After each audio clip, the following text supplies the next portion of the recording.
All right. And also talking about what you were talking about, the atonement, we have an article of faith that says we believe that through the atonement of Christ, all mankind may be saved by obedience to the laws and ordinances of the gospel.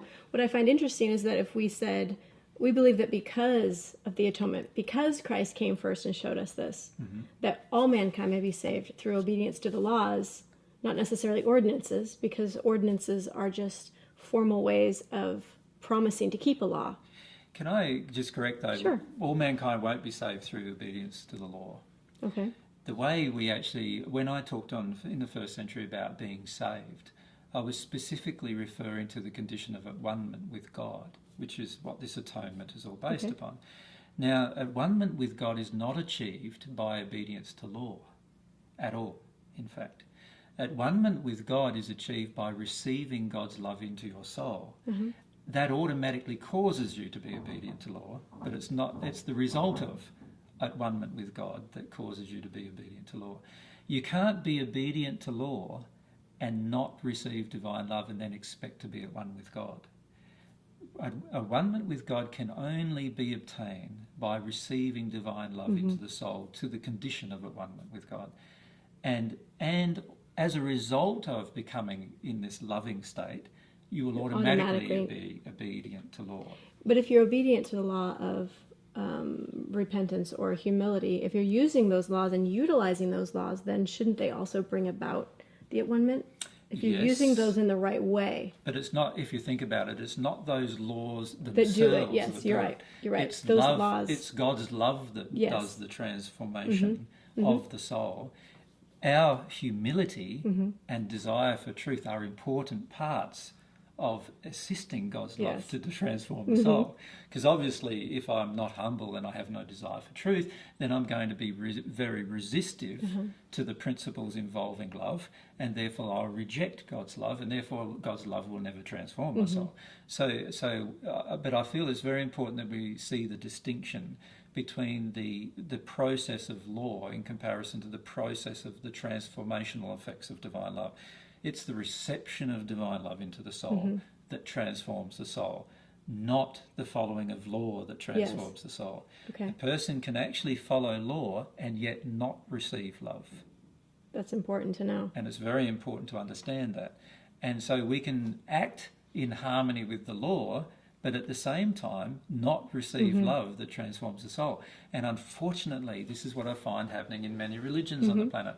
Many religions are wanting people to embrace this process, if you like, of engaging the laws of the religions themselves, which are often also laws of God to a degree. They're what I'd call laws of love. But they are not willing or going through the process of receiving divine love into the soul. And as a result of that, they've got to try hard to do all the laws, as we said earlier. Whereas a person who's actually receiving divine love into the soul, in actual fact, doesn't have to try hard to practice the law. It's a lot easier. I feel like that's what a lot of Mormons are doing. We're trying to self-mastery our way into heaven. Yes. And it's exhausting. It is exhausting. and also there is a feeling of hopelessness that grows within the individual when they do that. And any time there is a feeling of hopelessness that grows within us, we must understand that it's due to us taking actions that are out of harmony with God's laws, not in harmony. Definitely. So if I'm acting in a way that's trying to be in harmony with God's laws and I'm becoming more and more personally exhausted through the process, then this is telling us that there is something wrong with that particular process. And what is wrong is this underlying belief that we can transform ourselves without God's love entering us. And this is an issue of self-reliance. Most religions, although they say that they're God-reliant, are actually very self-reliant in that they really believe that as long as they maintain the law, as long as that law is maintained and dealt with, they believe that God will, respond to their desire to maintain the law and cause them to be in a saved condition. It's only God's love entering the soul that saves us or transforms us into the condition of at-onement with God. And if we understand that, then we'll certainly engage humility and we'll certainly engage the truth of the law, but we won't have that as our focus. What we'll have as our focus is our desire for a relationship with God. and our desire to love, our desire to be transformed.